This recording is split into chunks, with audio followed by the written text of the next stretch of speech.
Cruzando as Conversas. Oferecimento Galeazzi Sul. Há 40 anos a evolução dos metais. Associação dos Oficiais da Brigada Militar e do Corpo de Bombeiros. Defendendo quem protege você. E Badesul. A gente dá valor para o Rio Grande crescer. Boa noite. Cruzando as Conversas está no ar na RDC TV. Você nos acompanha pelos canais 24 e 524 da NET e pelas redes sociais @RDCTV Digital. Nesta noite chuvosa, nós vamos trazer polêmica para este programa. Os temas do Cruzando as Conversas de hoje são dois. A repercussão da matéria da Globo sobre Jair Bolsonaro e também a intervenção do Tribunal de Justiça na Lei de Diretrizes Orçamentárias do Estado. Então nos acompanhem. Vamos falar sobre tudo isso daqui a pouquinho. Cruzando as Conversas é um oferecimento de Galeazzi Sul. Há 40 anos, a evolução dos metais. O Badesul, a gente dá valor para o Rio Grande crescer. E da Associação dos Oficiais da Brigada Militar e do Corpo de Bombeiros, defendendo quem protege você. Você pode mandar a sua mensagem pelo live stream do Facebook e também através do WhatsApp que está aparecendo na sua tela neste momento. Estamos no Facebook, no YouTube, no Twitter, no Instagram. Não deixe de nos acompanhar nas redes sociais e curtir, compartilhar. Muito bem.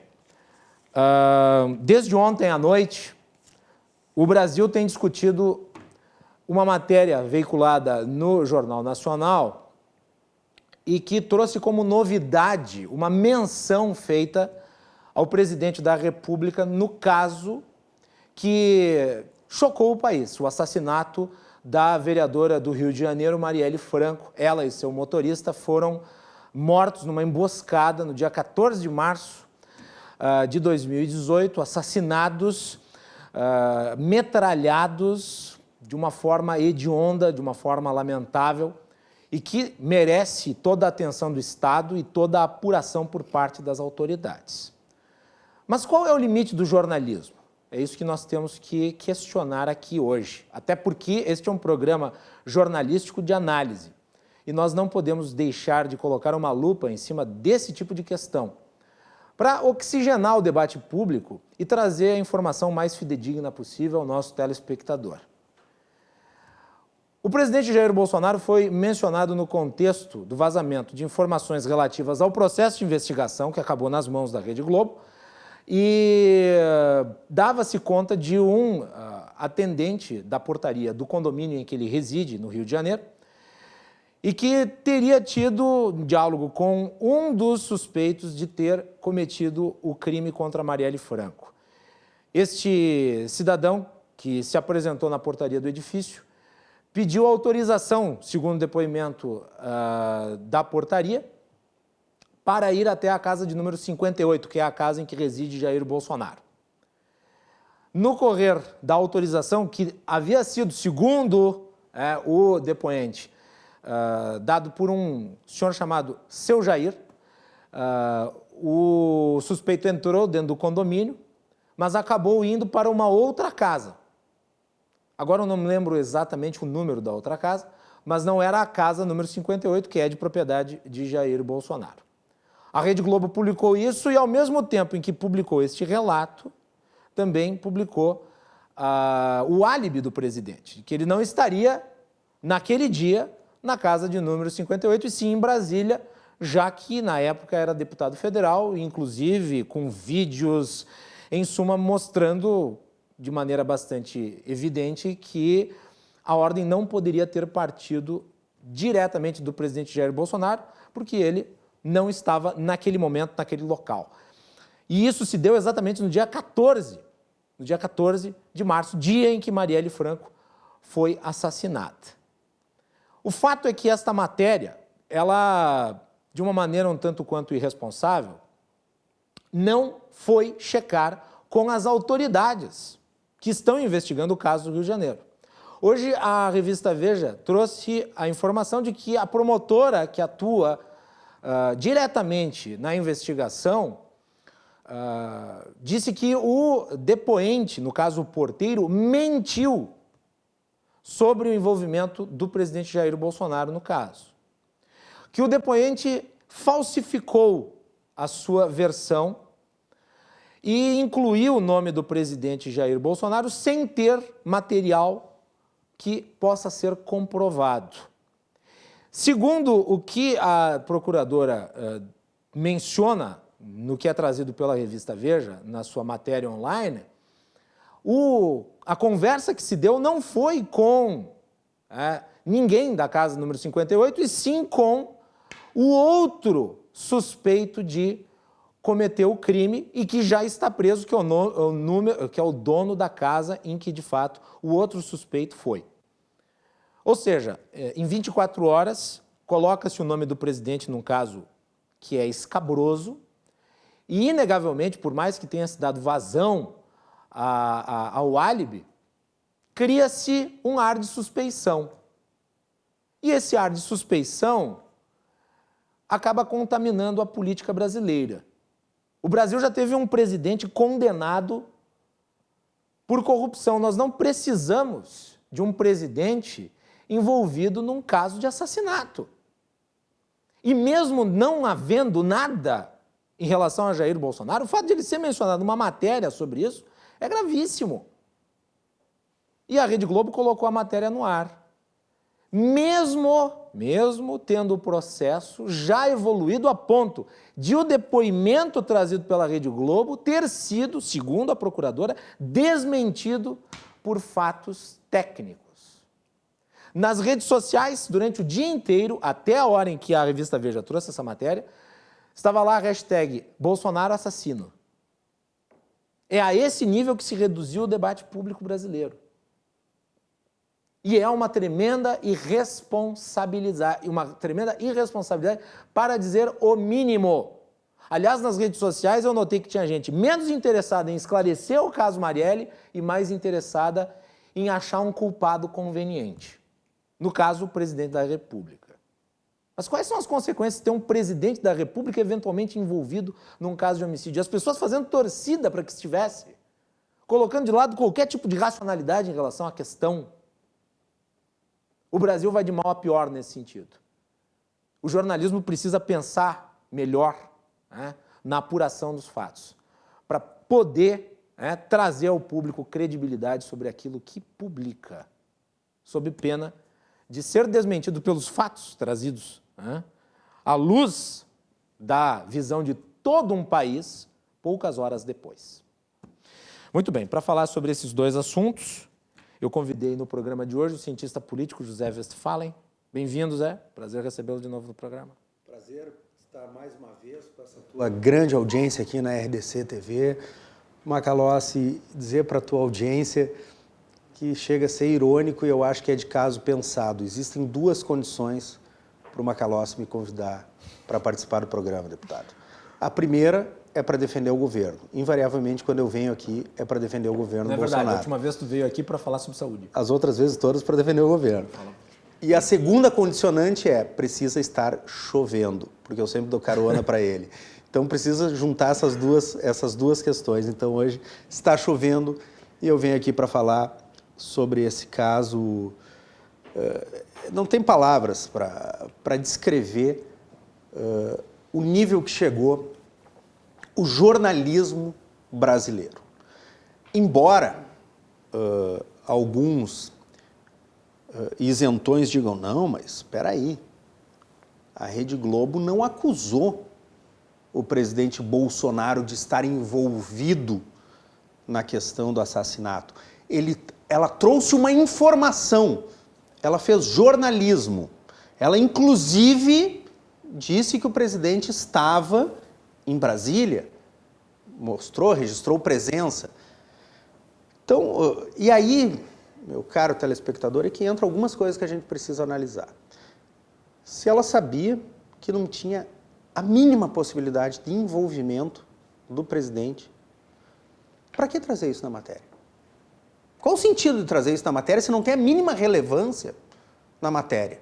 Ela foi para visitar o ex-deputado do MDB, apoiador da Dilma Rousseff, companheiro do Cunha, que está preso, que está realmente sendo investigado. Então não tinha o menor sentido em trazer o nome do presidente para a matéria. Deveriam ter consultado a Simone Sibilho, Segundo que é lugar, a chefe do grupo de atuação especial no combate ao crime. E aí é o mais interessante, que a própria reportagem da Globo diz que não havia como apurar se a informação era verdadeira, que a investigação estava levantando os dados para ver se realmente tinham ligado para o apartamento do presidente. Sendo que o Carlos Bolsonaro, filho do presidente, horas depois já mostrou um vídeo. Cara, isso é uma investigação onde eu tenho Ministério Público, onde eu tenho polícia. Os caras não fizeram o básico do básico, que é acessar a rede do condomínio para saber se ligaram ou não. Tem os registros, né? Como ficou comprovado pelo vídeo do Carlos Bolsonaro.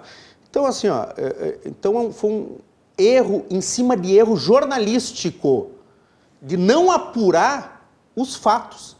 E o que isso causou? O que isso causou? Embora a matéria não faça... Se eu recebo isso, Checar. em primeiro lugar, eu vou ter que olhar de quando esta informação dentro do processo, para ver qual que é a evolução, né? Pode haver outro depoimento desmentido, como foi o caso. Eu vou procurar a autoridade investigadora, no caso, a Simone Sibilho, e eu vou tentar ouvir, inclusive, o presidente da República, para depois, então, fazer uma matéria a respeito do caso. Não vou fazer uma coisa pela metade, Perfeito, como acabou acontecendo. Só que tu só consegue fazer isso quando não é uma investigação sob sigilo judicial, que há o agravante. Ok, mas vamos lá. Eles obtiveram isso através de um vazamento. Então eles poderiam checar com a fonte. Olha, vocês não tem mais... Um vazamento seletivo. Porque isso é uma coisa seletiva. Quer dizer, foi vazado deliberadamente um trecho do processo. Exato. Então, em termos jornalísticos, foi extremamente falho o processo. Só que mais, no momento que tu insere o presidente da República dentro deste contexto, e volto a dizer, por mais que a Globo não tenha dito que o presidente está envolvido, e ela não disse que ele está envolvido. Não disse. Tá? Mas quando tu faz essa construção, essa narrativa, o que brecha tu abre? Não, tu abre a brecha para dizer, Bolsonaro assassino. Para o site, a revista Fórum, para o site, a revista Carta Capital, fazerem matérias e títulos absurdos relacionando o presidente Bolsonaro com o assassinato dessa vereadora. Então, em termos jornalísticos, não tem nem o que comentar sobre a matéria da Globo. O pior foi os desdobramentos, porque isso aí deu palco para Randolfo Rodrigues, para outros deputados do PT, outros preocupados com a democracia, dizer, precisamos proteger a vida deste porteiro. Este porteiro sabe a verdade. Eu tenho aqui vários... Agora tem que se perguntar por que o porteiro mentiu, né? Eu tenho aqui, deputado petista quer proteção para porteiro do condomínio de Bolsonaro. Se ele já estiver seguro, é preciso garantir a segurança desse porteiro, diz Randolfo Rodrigues. Então, se prestou também para se criar uma narrativa, desculpe a palavra, mas uma narrativa vagabunda. De que potencialmente, este porteiro é o homem-bomba que vai desestabilizar o governo. E que poderia haver queima de arquivo. Então, em menos de 24 horas, a própria narrativa já caiu por terra quando a PGR disse que o próprio processo já tinha sido anulado, essa parte do presidente Bolsonaro, por não ter materialidade nenhuma da participação dele. O próprio Ministério Público desmentir, ou seja, a Rede Globo conseguiu cair num descrédito total em relação a essa matéria, numa tentativa completamente absurda de, mais uma vez, minimizar o quê, Macalossi? Boas notícias do governo. Se o telespectador puxar pela memória, vai ver que sempre surge uma crise fabricada toda vez que o governo tem uma boa notícia. Qual é a boa notícia? Recorde da Bolsa, 108 mil pontos, nunca na história do Brasil. O índice de confiança na economia brasileira, risco Brasil, é o menor desde 2013. 10 bilhões de investimento dos fundos árabes no país. Ou seja, no momento que se tem notícias boas para o país, se cria um fato negativo. Infelizmente, essa é a imprensa, a extrema imprensa que está regendo o Brasil, Macalossi. Muito bem. Temos aqui também o deputado Giuseppe Riesgo, do Partido Novo. Giuseppe, bem-vindo ao programa. e é um prazer recebê-lo novamente. Boa noite. Boa noite, Macalossi, Westphalen, obrigado pelo convite. Estou aqui à disposição para poder conversar com você sobre esses temas espinhosos, e o tema que eu fui convidado para falar também é um tema que me causa um pouco... São 2 temas hoje. Um certo receio com as nossas instituições e com as nossas separações de poderes aí, que já há muito tempo me parece que existe só de enfeite e só de bonito. Então, estou aí para conversar sobre o assunto. Obrigado pelo convite. Giuseppe, eu não posso deixar de te perguntar qual foi a tua impressão em relação a esse caso todo, tu que está no meio da política. Eu acho que hoje em dia a gente está numa época de tentar... Parece que as pessoas não se importam com a verdade, se importam mais com a narrativa. Parece que o importante é atingir os objetivos que se quer atingir. O caso Marielle é um caso que eu fico, de certa forma, chateado com isso, porque, uma pessoa foi assassinada, uma pessoa morreu, e muita gente utiliza disso para levar a sua agenda política. Parece que muita gente não está preocupada em descobrir quem matou a Marielle, mas em dizer quem matou a Marielle, e torcendo para que quem matou a Marielle seja alguém que convenha para poder sentar em cima, subir em cima e dizer que olha só como o fulano de tal é malvado. Então, parece que a gente distorceu completamente o mundo hoje, as pessoas não se interessam mais em saber a verdade, o que importa é a narrativa, o que importa é essa loucura agora de querer dizer que o presidente matou, que o presidente isso, que o presidente aquilo.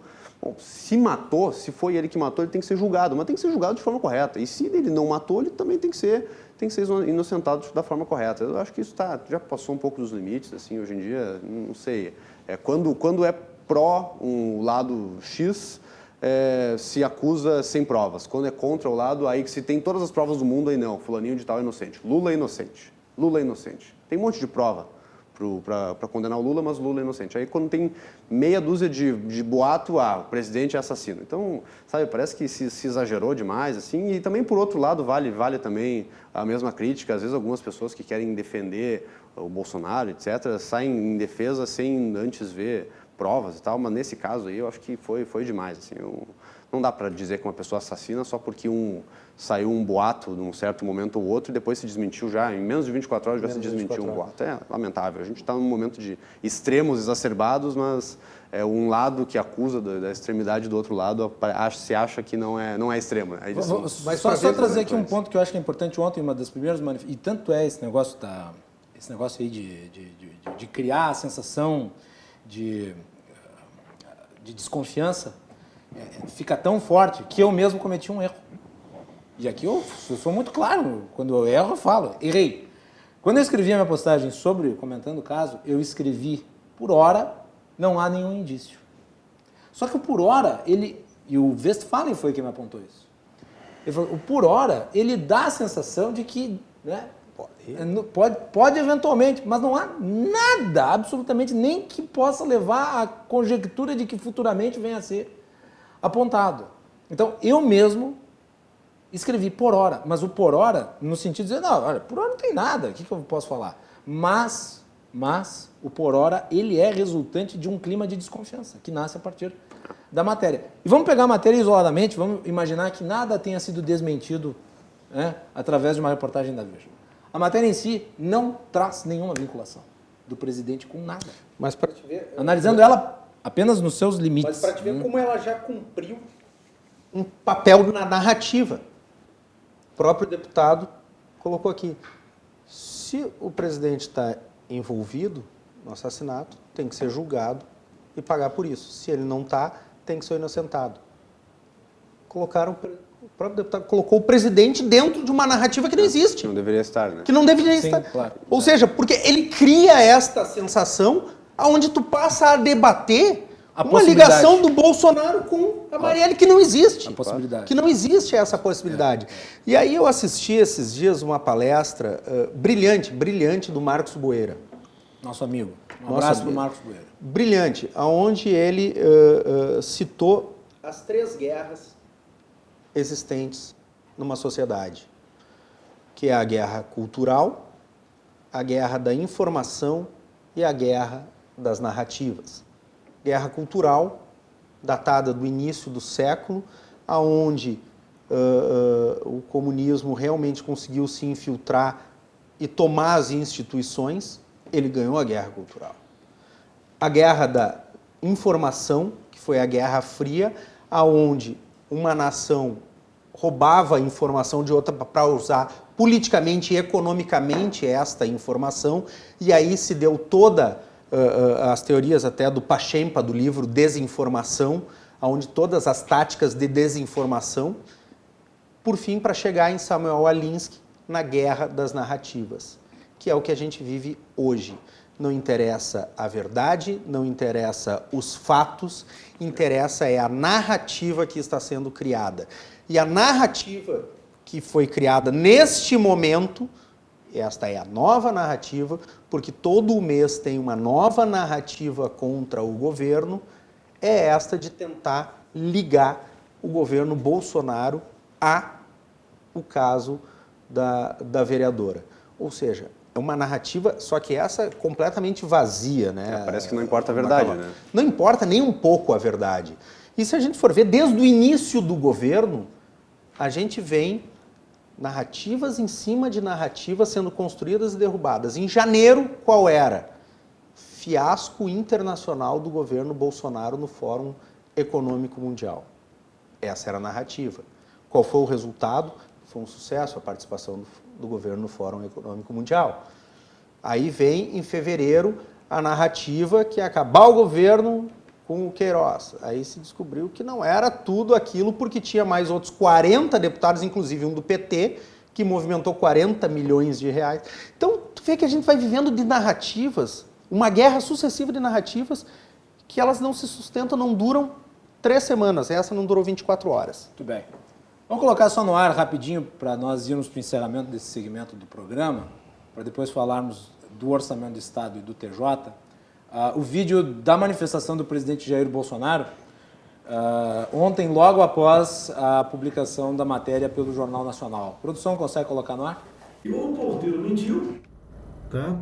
Ou induziram o porteiro a cometer um falso testemunho, ou escreveram algo no inquérito que o porteiro não leu, tá? E assinou embaixo em confiança ao delegado ou àquele que foi ouvir na portaria. Qual a intenção disso tudo? A intenção é sempre a mesma, tá? O tempo todo fico em cima da minha vida, dos meus filhos e quem está próximo de mim. Por que TV Globo? Por que Revista Época? Essa patifaria por parte de vocês. Essa coisa que não dá para definir. Deixe eu governar o Brasil. Vocês perderam. Vocês vão renovar a concessão em 2022. Não vou persegui-los. Mas o processo vai estar limpo. Se não tiver limpo, legal, não tem renovação da concessão de vocês e de TV nenhuma. Vocês apostaram em me derrubar no primeiro ano, não conseguiram. Então tá aí, o presidente se manifestou de uma forma muito forte ontem e ele acertou a hipótese, né? A primeira que ele disse, o porteiro mentiu. Mentiu mesmo, segundo o próprio Ministério Público. Muito bem, vamos adiante, vamos falar sobre o Tribunal de Justiça aqui do Estado. Esta semana nós tivemos uma decisão do Tribunal de Justiça, e eu comentei ela aqui no programa e nas redes sociais, onde por unanimidade o Tribunal de Justiça do Rio Grande do Sul considerou inconstitucional o trecho da Lei de Diretrizes Orçamentárias aprovado pela Assembleia Legislativa que congelava os gastos do Estado. Quando eu comecei a elaborar o programa, a ideia central era debater apenas este assunto. Nós acabamos introduzindo o outro assunto, que é importante porque está repercutindo até agora, e eu gostaria que o deputado Giuseppe Riesgo falasse sobre isso, porque ele deu declaração muito forte sobre o tema. Giuseppe, vamos lá, começar a analisar esse caso. Vamos lá, vamos começar do início, né? O que acontece? Todo ano na Assembleia Legislativa tem que vir uma lei de diretrizes orçamentárias para dizer como vai ser utilizado o recurso público nos anos posteriores. E a partir disso, ali na lei de diretrizes orçamentárias se estabelece como que no ano seguinte vai se gastar o dinheiro público. No orçamento público, quando se fala sobre repasse para outros poderes, o poder judiciário e o poder legislativo criam os seus próprios orçamentos e dizem para o poder executivo quanto que eles vão gastar naquele próximo ano. E normalmente, sempre tem um aumento automático desses valores, porque os servidores públicos do judiciário, do legislativo e do executivo têm aumentos automáticos, avanços de acordo com o decorrer do tempo, por exemplo. Crescimento vegetativo. O chamado crescimento vegetativo da folha. Então, por exemplo, um servidor público estadual, a cada 3 anos ele tem 3% de aumento, a cada 15 anos ele tem 15% de aumento, e esses 15% viram 25% quando chegam nos 25 anos, somado dos 3% que vão crescendo a cada 3 anos, e isso vai crescendo a folha automaticamente, querendo o governo ou não, gostando do governo ou não, independente de quem seja o governador. Ponto. Além disso, todos os poderes, eles têm uma sobra de caixa todo ano. Sempre sobra um pouco de dinheiro no final do ano para os poderes. Sobra 200 milhões, 300 milhões, 400 milhões e eles gastam isso com outras coisas.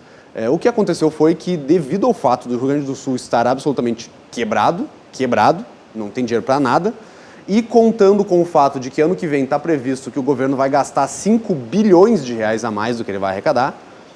Para se ter uma ideia, o total de arrecadação do governo normalmente é 70 bilhões de reais, ele vai gastar 5 bilhões a mais. O governo do estado, o Poder Executivo, o governador Eduardo Leite, corretamente mandou para a Assembleia uma lei de diretrizes orçamentárias que previa que para o Poder Judiciário e para o Poder Legislativo, no ano que vem, o valor que eles iam receber vai ser a mesma coisa que eles receberam em 2019. Ele não mandou lei dizendo que não vai ter aumento, ele não mandou lei dizendo que vai congelar tudo, que vai travar tudo. Ele só falou o seguinte, para 2020 não vai ter aumento, não tem como dar aumento. Vocês vão receber a mesma coisa que receberam ano passado e dentre as sobras de orçamento de vocês ali, vocês que deem os aumentos vegetativos que a Folha vai exigir. O governador eleito pela população, então, mandou essa lei para a Assembleia e nós, deputados eleitos pela população, também eleitos pelo povo, votamos favorável a isso e foi aprovado. Então, 2 poderes decidiram que o orçamento no ano seguinte vai ser isso.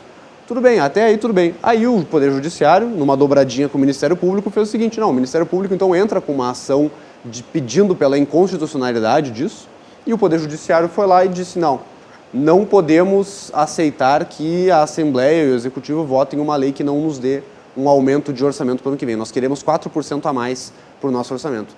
E aí isso foi um absurdo, o governador entrou, recorreu a isso, e o Tribunal de Justiça decidiu anteontem que não, que eles querem o aumento deles e vão receber o aumento deles porque azar da decisão da Assembleia, azar da decisão do Executivo, azar das contas do Estado, eles querem o aumento deles, é isso que eles decidiram. E aí parece que quem manda no Estado é o Poder Judiciário, que é azar do Legislativo, azar do Executivo, e eles decidiram estar decidido. Foi isso que aconteceu. E aí eu estou revoltado com essa situação, né? Porque parece que é uma chacota com a gente, né? O orçamento, ele obedece uma lógica, esse apresentado pelo governo Eduardo Leite, que é a da racionalidade. E eu fiz esse elogio público pelo fato de ter sido o primeiro orçamento em muito tempo.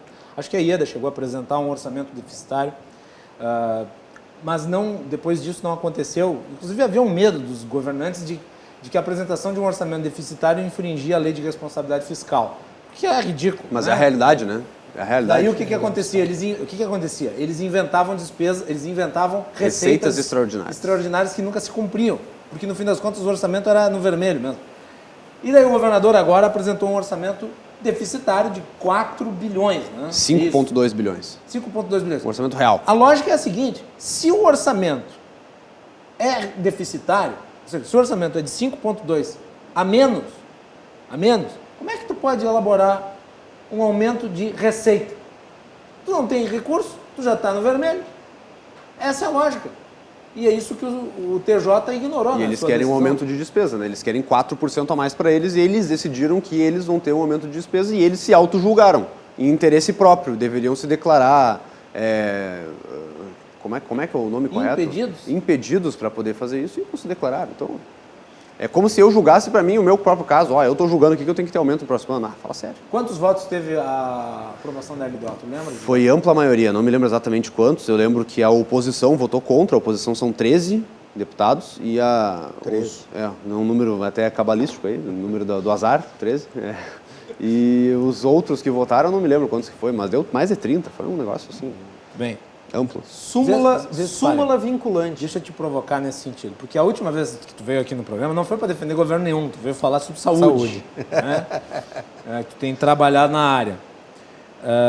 E um dos temas que nós abordamos naquela oportunidade foi a judicialização da saúde. Da saúde. E agora nós estamos vendo a judicialização de todo o orçamento. Como é que tu analisa este caso envolvendo o TJ? Tem um dispositivo no Tribunal Superior, lá nos nossos magníficos ministros, que se chama súmula vinculante. uma decisão do Supremo Tribunal, ela se estende a todas as instâncias, né, segunda instância, primeira instância. Então, o que eu vejo que o tribunal aqui no Rio Grande do Sul, ele está seguindo, né, com todo o deboche possível, uma súmula vinculante.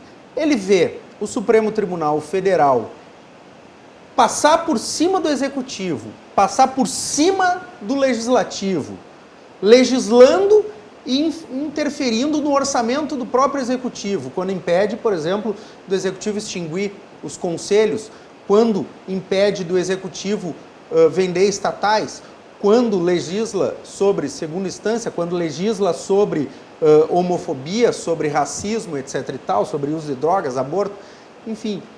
Os nossos magistrados aqui no Rio Grande do Sul, eles olharam, se lá em cima pode, aqui nós também podemos. Então se criou uma súmula vinculante de arbitrariedade de ultrapassar os poderes. Ou seja, nós estamos vivendo uma sociedade onde o poder judiciário, ele simplesmente faz o que quer, do jeito que quer e como bem quer. E aí tu olha a situação, né? Quando se criou a separação dos poderes, né? Montesquieu criou aquela ideia de separação dos poderes, era porque o monarca tinha poder demais, né? Ele criava a lei, ele executava a lei e ele se auto-julgava. Hoje em dia a gente tem um poder judiciário que cria a lei, nesse caso que ele julga, casos ele cria jurisprudências diferentes, tem casos em que o poder judiciário não executa a Constituição, ele diz que o que está na Constituição não vale, que é o caso do depositário infiel e na Constituição diz, ninguém vai ser preso por dívida civil, exceto o caso do depositário infiel e o caso da dívida de alimentos. O STJ, a STF foi lá e disse, não, alimentos ok, depositário infiel não. A gente vai dizer que não pode ser preso. Faz uma interpretação, ao bel prazer. Azar. Então, o judiciário, ele cria a lei, ele executa a lei e ele se auto-julga. A nossa ditadura hoje em dia é a ditadura do judiciário. E eu vou recorrer para quem? Eu vou falar o quê? Vou chamar quem para ajudar? Vou chamar o Papa? Não tem o que fazer. Tu vai recorrer para o próprio judiciário. Hoje em dia, quem manda no país é o Poder Judiciário e eu diria que é um dos maiores problemas que nós temos hoje. O STF tem o Brasil na mão. E agora o TJ, pelo visto, tem o Rio Grande do Sul na mão. Então, vamos fazer o seguinte, fecha a Assembleia, fecha o Piratini e dá lá para os desembargadores. Ó, tá aqui, ó, deputados e governadores. Nesse caso do TJ... Cassem o mandato do Giuseppe e coloquem um desembargador no lugar. Mas o que eu digo é o seguinte, mas desculpa, eu preciso falar isso também. Tem outros órgãos também que influenciam demais. O Ministério Público é um deles. O Ministério Público deveria cumprir a lei e ser o fiscal da lei. Ele deveria estar buscando isso. O Ministério Público muitas vezes interfere diretamente e o Ministério Público, inclusive, está mandando para a Assembleia opiniões sobre projetos legislativos. Cara, tu quer dar opinião sobre lei? Se candidata. Vai ser deputado. Se tu é do Poder Judiciário, se tu é do Ministério Público, tu tem que executar as leis. Tu não tem que ficar dizendo para os deputados como que tu opina, o que tu acha e depois, na hora de julgar, julga como tu achava melhor. Que daí não deixa de ser lobby, né? Não serve para nada. Lobby legislativo. Quer dizer, um poder fazendo lobby corporativo. A gente entende que existam setores organizados que vão lá, e assim como associações comerciais, como sindicatos, mas eles cumprem a sua natureza. Um poder é diferente, né? E um órgão de Estado é diferente. E agora é interessante a gente observar uma coisa. Esse eu é um acho ponto que tem que ser observado. Que o deputado Riesgo vai concordar com isso. Eu não posso, só o que eu queria dizer é o seguinte, eu não posso criticar um sindicato por defender os seus interesses. Não. É o direito dele. Agora, ele é criado, eu posso ele criticar nasceu um para poder, isso, né? eu posso criticar um poder quando ele se comporta como um sindicato, porque um poder não é um sindicato. Mas olha só qual é a grande anomalia do nosso sistema. Qual é o único dos três poderes, em todas as instâncias, verticalizando, de cima para baixo, qual o único poder que tem responsabilidade e responde criminalmente pelos seus atos? O executivo. Só o executivo. O legislativo pode criar as leis mais absurdas, pode fazer o que quiser, inclusive federal, o estadual não tem essa prerrogativa, mas o federal, ele destina emendas. Eu quero que dê dinheiro para tal lugar, eu quero que dê dinheiro para a ONG, para o hospital, para... 15 milhões por ano. Mas ele não tem responsabilidade sobre a execução. Ele manda e o executivo. O judiciário manda, mas não tem responsabilidade sobre se o executivo vai atrasar o salário do funcionalismo. Cadê a responsabilidade? Cadê a solidariedade que é constitucional, inclusive, a solidariedade entre os poderes, quando eu tenho a brigada, que hoje está chovendo, a brigada está na rua, está na chuva, recebendo atrasado. E os professores estão preparando as aulas.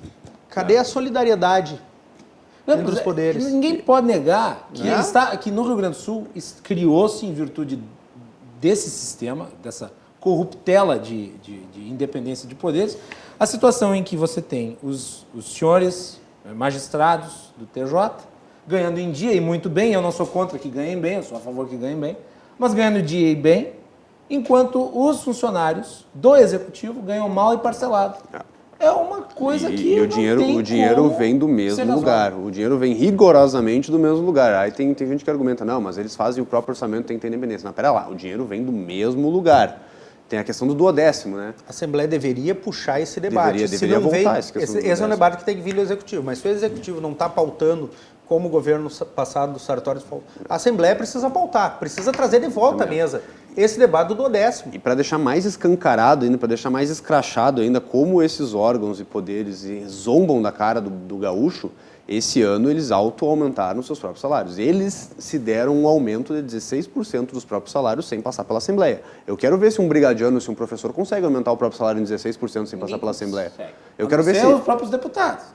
Mas os deputados têm a prerrogativa de votar claro, isso, né? Tem a prerrogativa de votar. Aí tu vê, a gente fala dos sindicatos, né? Bom, os sindicatos, eles vão lá na Assembleia, eles bricam, eles gritam, eles fazem tudo porque eles querem aumento de salário. Mas eles vão lá e eles vão no lugar certo. Eles vão lá pedir para os deputados aumentarem seus salários. É a natureza deles. Os juízes, os promotores e os membros do Tribunal de Contas, eles não vão lá pedir. Eles dão o próprio aumento. Pô, isso tá uma loucura isso aí. Eu acho que o debate é esse. Não pode. Eu já critiquei aqui, já cansei de criticar sindicato. Porque acho que muitas pautas são absolutamente inverossímeis.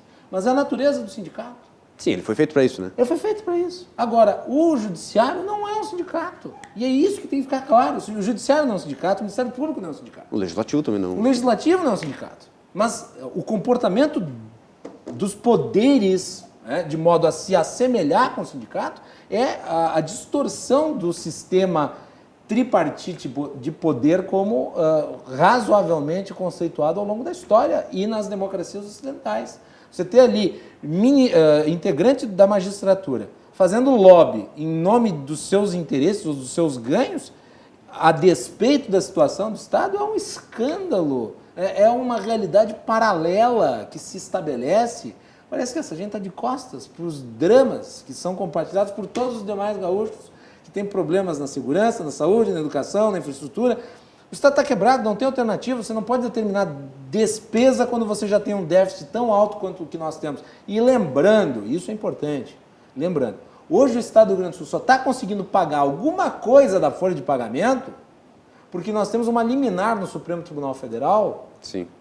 Que garante que o Estado ainda não pague a sua dívida de 63 bilhões. Sabe de um dado, segundo o governo enviou para a Assembleia lá, se o governo tivesse pagando essa dívida com a União, ele não teria conseguido pagar o salário de fevereiro ainda.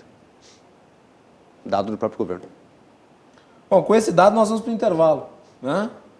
É isso aí, vamos fazer na volta do programa eu vou questionar ele sobre o 12º, porque o Westphalen trouxe esse ponto e foi um debate muito forte no último governo e eu acho que o Eduardo Leite deveria enfrentar a temática de novo, né? Vamos explicar o que é o 12º, qual é a importância dele, o seu impacto, e convidamos você a nos acompanhar e assistir. Fiquem conosco, já voltamos.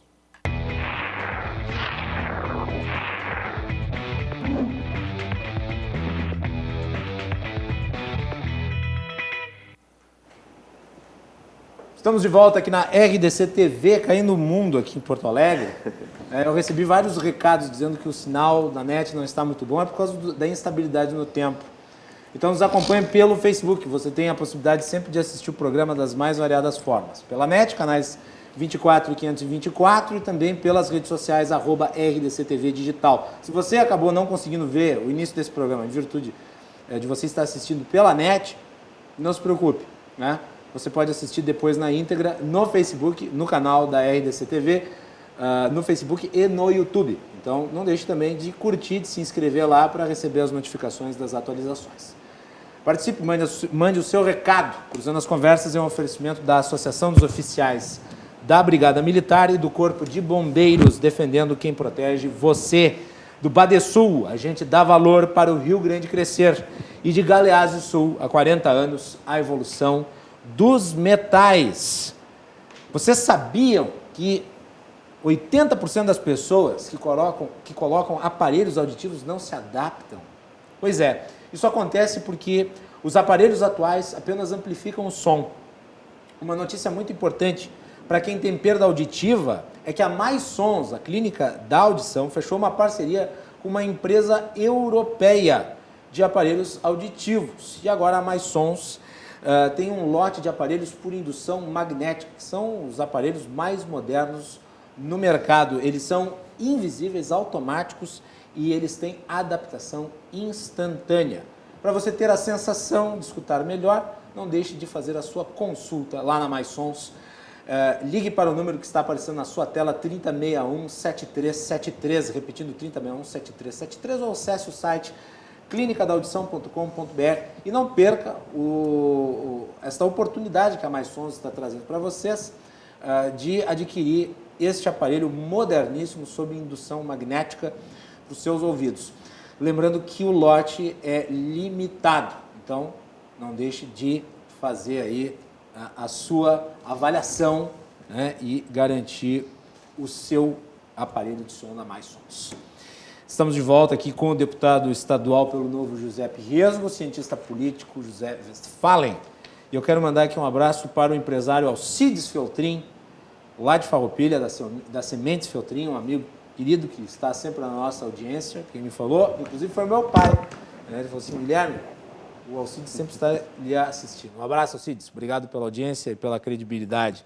E também um abraço também para a Evelyn Milani, que compartilhou o nosso programa no Facebook, no Instagram.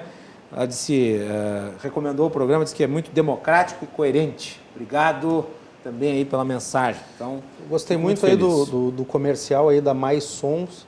Eu vou passar na Mais Sons, vou comprar alguns aparelhos auditivos para distribuir aí para algum pessoal, para algumas pessoas do MBL, algumas até do Novo, porque eles estão com um problema de audição, porque eles só escutam algumas coisas e outras não. Então é importante a gente distribuir aí aparelhos auditivos de tecnologia da Mais Sons. Giuseppe vai precisar de um, será? Alguns, não é todo, não, o Giuseppe não. Vai Novo aí na minha frente, cara. Muito bem.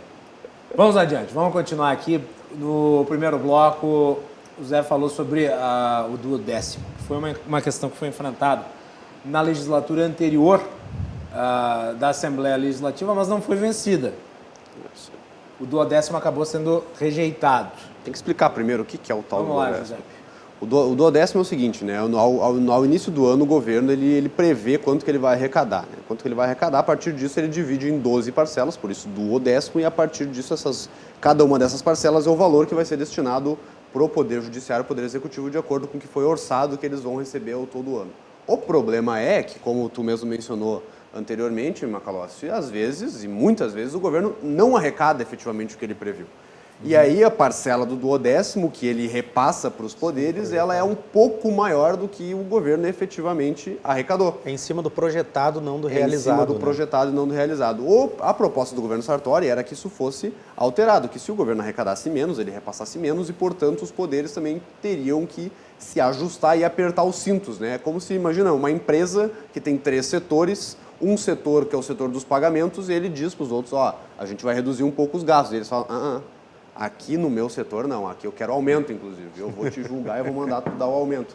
E aí não passou esse valor, essa proposta na Assembleia, e acabou que agora o Judiciário e o Legislativo recebem em dia certinho o valor que foi previsto. E, para deixar bem claro, exemplificar, eu, enquanto membro do Poder Legislativo, recebo meu salário em dia, certinho. E os funcionários do seu gabinete, todos os funcionários da Assembleia também. Hoje, inclusive, é dia 30, meus funcionários lá do meu gabinete receberam o salário deles do mês de outubro em dia. Enquanto isso, lá no Executivo tem gente que está ganhando salário agora de agosto, está terminando de agosto, vai começar o de setembro daqui a pouco.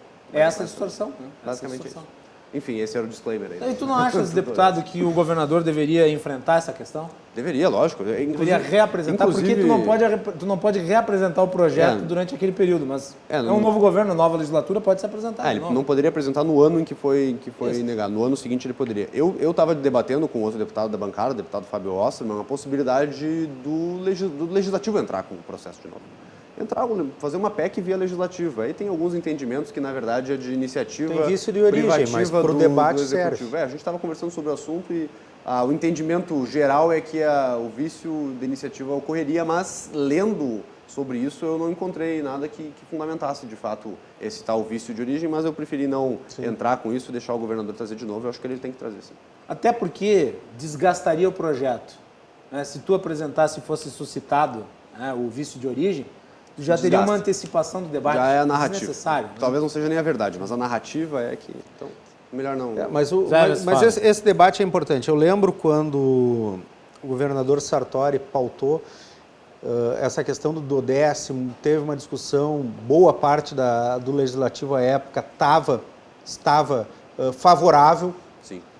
Mas houve uma pressão violenta do judiciário em cima, né? Saiu, inclusive, repercutiu matérias nos jornais locais sobre a pressão do judiciário em cima do legislativo para que não fosse aprovado. E se a gente for pensar, vamos ser bem racional, né? Chega a ser uma coisa completamente ilógica tu receber por algo que tu não vai ganhar. É como no orçamento de casa eu pensar, puxa, eu estou me esforçando no trabalho, talvez final do ano eu vá receber uma promoção. Se eu receber aquela promoção, eu vou ganhar X mil a mais. Aí eu vou lá e faço despesa. Eu vou lá e compro um carro financiado, contando com aquele dinheiro. Mas aquele dinheiro não existe. Porque aquilo é uma expectativa. E o orçamento, ele é uma expectativa de arrecadação. Por exemplo, tu tem uma média que tu calcula, por exemplo, da safra. Da safra, soja. Os últimos 5 anos, a soja vendeu tanto, gerou tanto para o Rio Grande do Sul de arrecadação. Então, para o ano que vem, eu espero que, de acordo com a situação climática, o soja vá se manter, eu vou ter aquela arrecadação em cima do soja. Só que aí começa a chover e não para mais de chover. Passa novembro, dezembro, chovendo o tempo inteiro. Acabou meu soja. Minha produção de 75 por hectare vai cair para 30. Minha arrecadação vai cair. Ou seja, eu tinha uma expectativa de arrecadação. Essa arrecadação não se concretizou. Porque aí é que está a mágica do orçamento, que não é só em cima de algo que o governador planeja. O governador fez uma peça de ficção do orçamento. Muitas vezes ele faz baseado numa projeção de crescimento do PIB, numa arrecadação da safra. É uma indústria que está vindo, ele tem que projetar, porque ele tem que preparar, porque senão depois ele não pode fazer despesa se não está prevista. Quer ver, por porque exemplo, aí ele incorre vai infringir a lei de responsabilidade fiscal e é penalizado. Então, o orçamento, ele é complexo. Como é que os poderes não vão ser solidários? Vamos fazer um exercício. Só deixa eu fazer aqui uma lembrança que eu acho que é importante. Na época que a Dilma Rousseff era presidente, ela gostava de fazer brincadeira fiscal com a receita alheia, com a questão do IPI, né? Exoneração. E o IPI, é bom lembrar, que ela cortou e disse, não, eu estou diminuindo imposto sobre um setor importante da economia. Ela não estava tirando um centavo da União, ela não estava tirando um centavo da União. Ela estava tirando dinheiro dos municípios, porque o IPI irriga o Fundo de Participação dos Municípios. É só perguntar para o presidente da FAMURSA aqui do Rio Grande do Sul qual foi o impacto que teve nos municípios. Os municípios tiveram uma redução significativa dos seus orçamentos e teve muito prefeito que ficou à mercê de se incomodar com o Tribunal de Contas, porque o orçamento não se cumpriu, e não se cumpriu em boa medida porque se diminuiu o fundo de participação dos municípios por uma dedada do governo federal. Então é nesse sentido que se fala de expectativa de receita.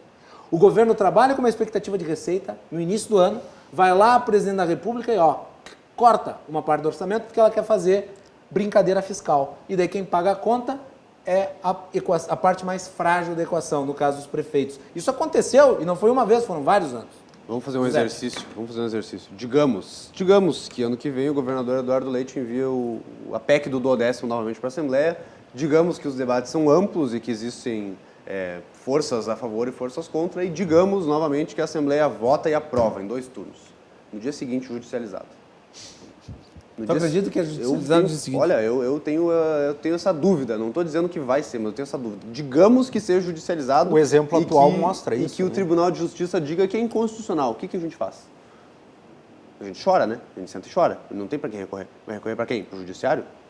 Por isso que é grave isso. Vai recorrer para o Supremo Tribunal Federal. É por isso que é grave isso que está acontecendo, porque parece que não tem para onde correr. E aí, digamos que se recorre para o STF vê, Não dá para abrir esse precedente aqui, porque um dia pode ser com a gente. Um dia pode ser uma lei federal que vai estabelecer um 12º ou, quem sabe, uma lei de diretrizes orçamentárias federal que congela os repasses. E aí, se o Supremo diz que é inconstitucional mesmo? Porque se ele eventualmente decide em favor do Estado, daqui a pouco um governo vai lá e apresenta um projeto de federal, ele vai ter que usar a decisão, os ministros vão ter que usar a decisão daqui como jurisprudência para o caso federal, né? Caso eventualmente sejam olha só questionados. Vou para a Corte Interamericana? Não vou. Olha só que absurdo essa situação que o Riesgo colocou, a situação hipotética, não tão hipotética, porque nós estamos tendo um exemplo aqui no Estado. Sim. Vai lá o judiciário, defere, não vai ter a repartição do 12º. Recorre para quem? Então, veja, eu acho que esta é a questão mais grave. E esses dias eu estava num debate na rádio, junto com um amigo nosso, o Diego, que é advogado tributarista, e aí falando, porque pode ter corrupção no Supremo Tribunal Federal. E o Diego disse, a corrupção no Supremo Tribunal Federal é o que menos me preocupa. Todo mundo ficou meio espantado, até o Galvão estava nesse programa, que é do Galvão do Novo? Do Novo. Estava nesse programa, o Galvão olhou assim com ar de desconfiança. Como assim tu não está preocupado? O que me preocupa é quando o Supremo Tribunal inventa legislação, quando ele rasga a Constituição, quando ele inventa normativas que não existem. Isso me preocupa muito mais que um caso de corrupção. Na hora eu fiquei meio espantado com aquela declaração dele e depois eu fui entender. Um caso de corrupção é algo isolado. Tu vai lá e pune aquele ministro e pronto. Agora, no momento em que o judiciário passa a extrapolar a sua função constitucional, passa a legislar, a interferir no executivo, a dar a palavra final e mudar a própria legislação e o próprio entendimento da Constituição, tu recorre para quem? É isso que o deputado colocou. Então, nós estamos começando a viver uma ditadura togada. Quando dizem a esquerda, a extrema imprensa, o presidente Bolsonaro é fascista, porque ele é autoritário, o presidente chega a ser uma criança no jardim de infância, com a retórica dele, muitas vezes, frente ao que o judiciário faz. A verdadeira ditadura está instalada no judiciário, porque tu não recorre para ninguém. Tu vai fazer o quê com a decisão agora do TJ em relação ao orçamento do Estado? Vai ter que recorrer ao Tribunal Superior, o Supremo Tribunal Federal. O que pode acontecer agora é a gente fazer uma emenda na lei orçamentária anual, retomando o congelamento, correndo o risco deles julgarem também inconstitucional. E aí depois... Se tu entra num looping de muda a lei é embargada, muda é embargado, muda é embargado. E tu entra num looping infinito. Mas em termos jurídicos, a única alternativa é recorrer ao Supremo. Sim. Que eu acredito que o governo já deva estar fazendo. Só que acontece o seguinte, chega no Supremo, o Supremo decide e resolve que é de ampla repercussão. E daí declara inconstitucional. Sabe quando é que um governante vai poder apresentar um projeto desse jeito? Nunca mais. Não, e o mais interessante é que quando chega no Supremo, vamos lá, vamos ser bem sinceros, qual foi o caso de relevância para um município, para um estado, para alguma entidade que chegou no Supremo e isto foi julgado? Não morreu esses dias uma pessoa porque esperando, aguardando uma decisão do Supremo, que até deu uma polêmica nas redes sociais, que a advogada se manifestou, dando os parabéns para a ministra Rosa Weber por não ter julgado, esperado a pessoa morrer. São N casos. Teve um caso da Serra Pelada, lá de Minas Gerais, da época da Serra Pelada, uma ação judicial envolvendo a Caixa Federal. Era o processo mais antigo que tinha dentro do Supremo Tribunal, 25 anos para ser julgado. A maior parte dos processos chega no Supremo e o Supremo senta em cima. Ele pula na frente, ele fura a fila com aquilo que ele acha que é relevante no momento, como a questão da segunda instância, que há 2 anos atrás eles tiveram uma decisão. Agora, 2 anos depois, 3 anos depois, não, vamos falar sobre segunda instância novamente. Ou seja, não existe mais nem a fila dentro do judiciário, dentro do Supremo. E aí o quê? Tu vai recorrer. Aí o Supremo vai lá, isso aqui dá muita confusão, vai dar muito trabalho analisar isso aqui, vamos deixar parado.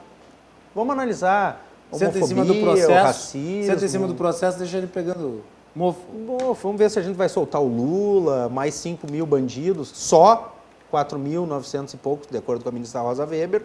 Não era aquilo que estavam falando de 140 e poucos mil, só 4.900 e alguma coisa. Tá tranquilo. Tá tranquilo, só 4 mil bandidos, gente. Liberar essa Fiquem galera pra tranquilos. rua. Então. Agora, a judicialização das decisões do Executivo e do Legislativo ele se impõe como um grande desafio para os Cara, eu administradores públicos, né? fico louco com isso, E isso ocorre também muito porque o Poder Legislativo, em muitas situações, ele deixa acontecer, ele deixa passar. O deputado lá, ele pensa, deixa passar, não tem problema, porque, sabe, é uma coisa que parece que não atinge ali, e ao longo dos anos o Legislativo vai perdendo o seu respeito, as pessoas não respeitam mais. Hoje em dia, tu fala que tu é deputado, não é uma coisa que as pessoas respeitam tanto por conta do que vem ocorrendo ultimamente. E eu não estou aqui reclamando, por isso que eu sou deputado de primeira viagem, posso sair, posso seguir minha vida depois, mas eu fico um pouco revoltado com isso, né? O Poder Legislativo deveria ser um poder, não deveria ser algo que fica lá para Tu acha enfeite. que os teus colegas se intimidam facilmente com pressões? Não sei, não tem como falar por eles, não tem como falar por Não, eles. mas tu sente a casa. Não Sinto. estou falando que tu tenha que fazer um juízo sobre cada um. Eu estou falando assim, a Assembleia ela é um poder suscetível à pressão genérica, porque a maioria sempre é silenciosa, né? Quem ocupa as galerias, que é dito, aquilo é a casa do povo. E daí se imagina que porque as galerias estão cheias, aquilo representa o conjunto da sociedade. Quando quem representa de fato o conjunto da sociedade são os parlamentares. Há uma espécie de subversão em relação ao que é a casa do povo, Tem né? que se desconfiar disso, porque se tem um grupo lá, esse grupo tem um interesse concentrado que normalmente vai ser pago pela sociedade. E a sociedade que tem interesses dispersos, ela nunca vai se unir e vai estar lá entorrando o saco. Mas eu acho Até que é o porque não seguinte, cabe 9, 10, 12 milhões de mas eu gaúchos acho que é o dentro da seguinte, Assembleia. Acontece uma coisa, e eu não estou aqui criticando a forma como que o sistema é feito, só estou trazendo uma reflexão. O deputado, os membros do Poder Legislativo, os senadores também, são eleitos de tempos em tempos. Então eles têm que estar em alta com os seus eleitores, eles têm que estar bem, eles não podem ter muitas críticas em cima deles e muitos problemas em cima deles. O Poder Judiciário e os membros desses outros órgãos, eles não são eleitos de tempos em tempos. Eles nunca são eleitos. Então, a pressão existe sim nos legisladores, e sim, existe sim, e tem que existir, eu acho que tem que existir. Eu acho que o legislador ele tem que estar constantemente sobre os olhos de quem votou nele, e quem não votou nele tem que tomar pressão mesmo, tem que saber o que está acontecendo. Eu estou falando no seguinte sentido. A pressão objetiva de um grupo em detrimento, né, de uma sociedade anônima Sim. que não tem capacidade de mobilização para responder a essa demanda que parece, em virtude da mobilização, vocacionar um sentimento de maioria. É isso que eu estou falando. Como eu te disse, eu não posso falar por eles, mas me parece que sim. Me parece que sim. Não posso falar pelos outros, mas me parece que sim. tenho Esse Vale fala no volta do intervalo, pode ser? Pode ser. Então vamos fazer mais um intervalo aqui na RDC.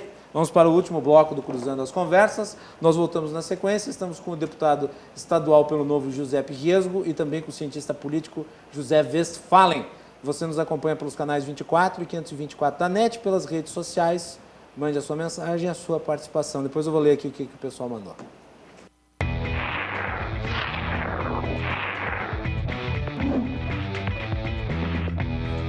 Só. Perdeu minha palestra. Voltamos com o Cruzando as Conversas aqui na RDC, como sempre aqui no programa. Nós continuamos a analisar as coisas no intervalo, estávamos falando inclusive de questão política, partidária. Né? Você nos acompanha pelos canais 24 e 524 da NET e pelas redes sociais, @RDCTV Digital. Eu quero mandar um abraço para o meu querido professor Paulo Natalício Weschenfelder, que foi meu professor de Direito Constitucional na UX. Vai estar lançando o livro na Feira do Livro. Eu já convidei, inclusive, o professor para vir aqui para falar sobre o tema do livro dele. Deixa eu pegar aqui.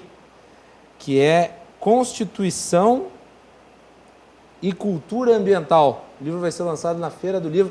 Eu vou convidar, dia 11, já mandei mensagem para ele aqui, para que o professor Paulo Weschenfelder venha no Cruzando as Conversas para falar sobre esse tema. Um abraço, professor.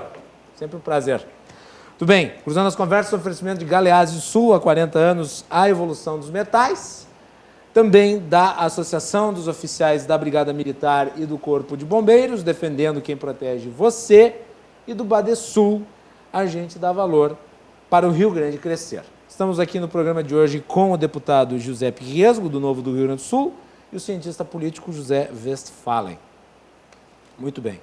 Zé, eu tinha interrompido ao fim do segundo bloco, a palavra com você. Nós estávamos falando sobre se as galerias pressionavam o comportamento dos deputados ou não. Eu não vejo tanta influência da galeria no comportamento do deputado. O que influencia, sim, é a base. É a base do deputado. Por exemplo, sem fazer julgamento nenhum de valor e de mérito. Vamos pegar a bancada do Democratas. O Democrata é um partido de viés liberal conservador, aonde o presidente do partido, seu colega Rodrigo Lorenzoni, apresentou a MP da Liberdade, foi o primeiro partido a manifestar apoio à reforma administrativa do governo estadual. Teve o endosso do deputado Rodrigo, teve o endosso do deputado Eric Lins. O deputado Thiago não endossou a posição do partido. O deputado Thiago Duarte. O que em específico? O quê? Não, a reforma administrativa do Estado. Por quê? Porque a base eleitoral do doutor Thiago é muito ligada ao funcionalismo, às associações, ele é da Associação dos Peritos Médicos Legais. Que vai ser afetada pela reforma. Que vai ser afetada pela reforma. Então, o quê? A pressão é muito mais ligada à base eleitoral e aonde o deputado faz voto. E está certo. É natural. E é natural no sistema. Porque a Assembleia ela é feita desta representação. Né? E quando a gente diz, tem pouca representação do empresariado, de pensamento liberal, econômico dentro da Assembleia, se nós formos ver, nós vamos ter o deputado Fábio, o deputado Giuseppe, o deputado Rodrigo e mais um ou dois deputados que realmente têm este pensamento e essa atuação mais forte. Deputado Matheus Vesp, talvez? Deputado, talvez. Mas o quê? Dos 55 eu vou ter... Eric Lins. Vou ter 5. Por que eu vou ter 5? Anny Ortiz, talvez? É uma representação social. A representação do campo econômico, de profissionais, de empresários, assim frente tem, ao funcionalismo, frente à brigada, frente a professores, ela acaba sempre como, sendo por exemplo, menor. O deputado Zucco é da área da segurança pública. Da área da segurança pública. Então é normal que tu vai ter até uma subrepresentação de algumas categorias, né? Eu conversava, por conta da minha atividade profissional, conversava com o Nelson Egger, que é o presidente do CRO, do Conselho Regional de Odontologia. E ele comentava que a atual Câmara Federal não tem nenhum representante do CRO, não tem um dentista na Câmara Federal. Então o quê? Mas se a gente for ver num espectro, o Conselho Federal de Medicina, ele é muito mais organizado nacionalmente que o CRO, tem uma força muito maior. A OAB tem uma presença muito maior na Câmara Federal. Então eu vejo que as galerias, elas servem para aquilo que tu falou, para o sindicato se fortalecer, para te falar para quem é do sindicato. Mas elas não afetam a votação do deputado. Duvido que o deputado Riesgo vá mudar um entendimento dele, porque está lá o Sindiprévio, o Sind não sei o quê. Mas naquela votação do 10º, teve parlamentar que mudou de posição por pressão do judiciário. Sim, mas aí não é pressão na galeria, não é pressão na galeria. É pressão diária, semanal, uma coisa que acontece todos os dias ali e tem gente que cede. Pô, paciência, né? Tem gente que cede. E aí o quê? Se a gente for ver, boa parte dos deputados estaduais, eles vêm da onde? Do Executivo. Ou tem aspiração de ir para onde? Para o Executivo? São meio suicidas aqui no contexto do Rio Grande do Sul, é mais confortável ser deputado. Não, porque aí o quê? Cara, ser deputado, tu está tranquilo. Sim. Tu fala o que quer. Tu tem o direito de ir para o Executivo significa encerrar a carreira. Foi para o Executivo e aqui teve um ouvinte nosso que colocou uma situação de um prefeito. Eu sei dessa situação desse prefeito. No caso de judicialização da saúde. Ministério Público, tem que dar tal remédio, tem que dar internação, tem que dar não sei o quê. Um dia ele chegou e olhou para a promotora. Quer governar, concorre, senta aqui na minha cadeira, concorre e ganha uma eleição e senta aqui. Agora tu não vem mandar no que tu vai fazer. Bom, não preciso contar para vocês o resultado desse infeliz embate. O cara não se reelegeu prefeito e tem um caminhão de processo em cima dele. Não, mas ele não foi até os órgãos investigatórios internos para representar contra essa perseguição que ele sofreu? Que órgão investigatório interno do MP? Não tem corregedoria? Macalossi, vamos lá, vamos ser sinceros, né? O MP, ele tem, e isso tem que ser dito. Existem A promotores magistratura tem o CNJ. excelentes que fazem um trabalho pró-societá absolutamente sensacional. Mas existe uma pequena parcela, e é pequena parcela, do Ministério Público, que ele não tem o compromisso com a administração pública e não tem o compromisso com a sociedade. Ele se utiliza de um discurso de compromisso com a sociedade, mas para seguir uma agenda própria. Quando um promotor ele desconhece um orçamento de uma prefeitura, quando ele desconhece uma realidade de um município e ele simplesmente manda cumprir uma ordem que onera o cofre público, isso é descompromisso social. Ele pode estar investido de toda uma lei que ampara ele e estar agindo corretamente dentro da lei, mas ele não está agindo socialmente a favor da sociedade, porque aí tu beneficia um em detrimento de vários. E isso está muito errado na judicialização da saúde, como está errado no que o TJ está fazendo no Estado neste momento. Para beneficiar alguns, tu sacrifica uma sociedade inteira.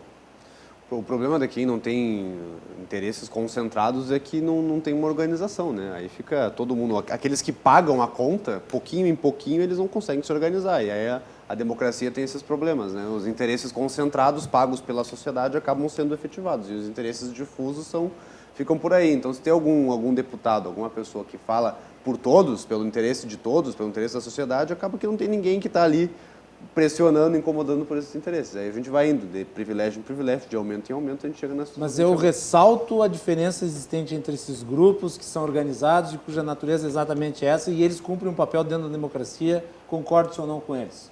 E o papel do judiciário, porque no caso dessa decisão que motivou o debate aqui do programa, a análise aqui do programa, é que os integrantes do TJ não precisaram convencer ninguém de nada, né? Simplesmente decidiram.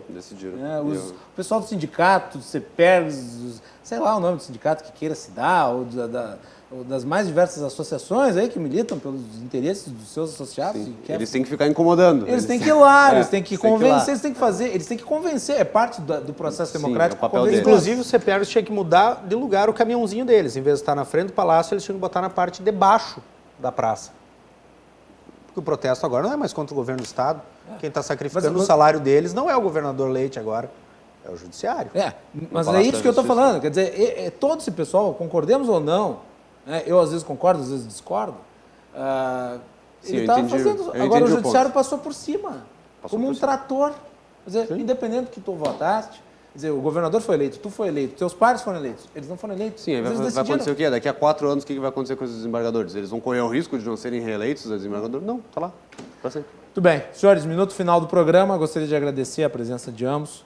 Westphalen, obrigado. Dia chuvoso, tradição, sempre aqui. Quando chover, você já sabe, Westphalen estará aqui no Cruzando as Conversas. Obrigado. Então, finalizar, então, dizer que esse episódio... Não é chuvinha, viu? O Westphalen só vem aqui quando cai um toró. Não, toró, a chuva tem que ser torrencial. Forte. Finalizando, então, para dizer que esse episódio envolvendo o presidente Bolsonaro, dessa matéria da Rede Globo, ela foi muito boa. Porque ela mostrou...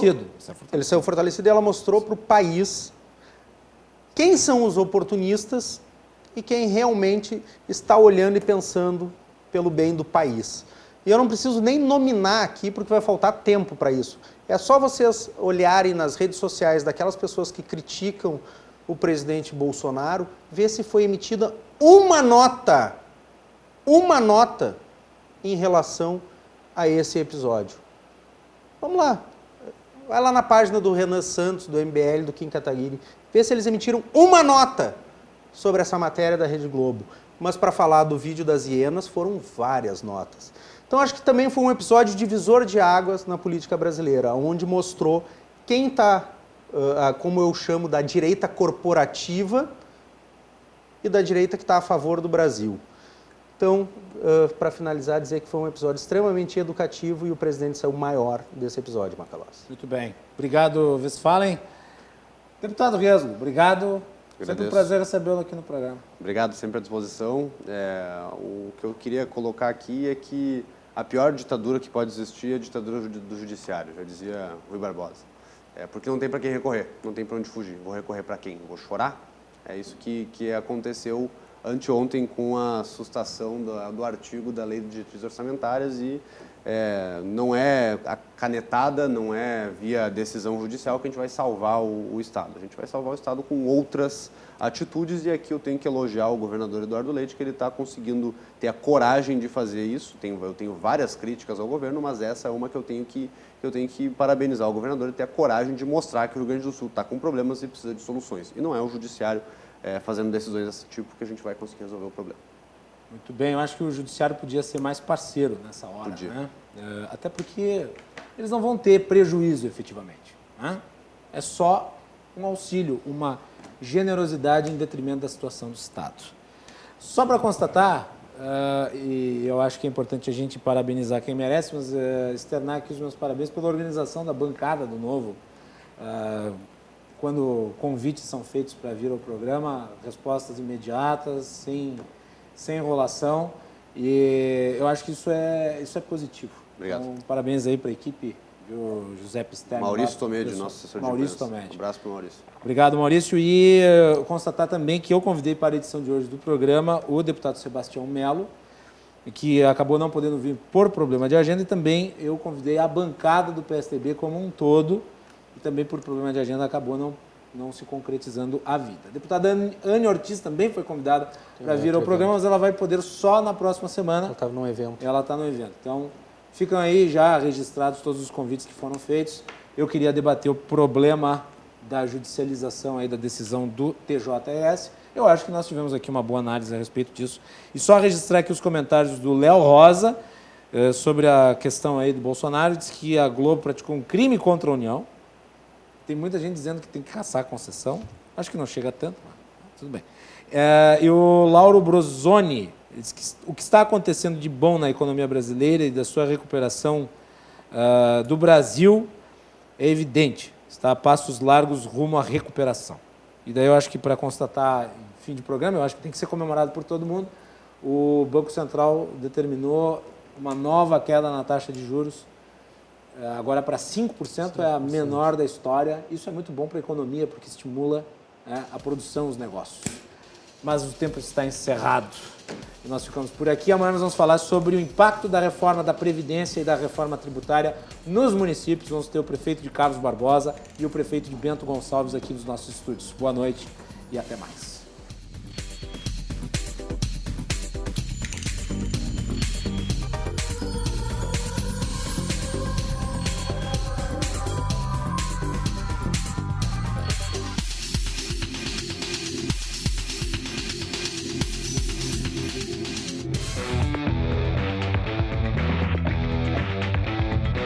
Cruzando as conversas. Oferecimento Galeazzi Sul. Há 40 anos a evolução dos metais. Associação dos Oficiais da Brigada Militar e do Corpo de Bombeiros. Defendendo quem protege você. E Badesul. A gente dá valor para o Rio Grande crescer.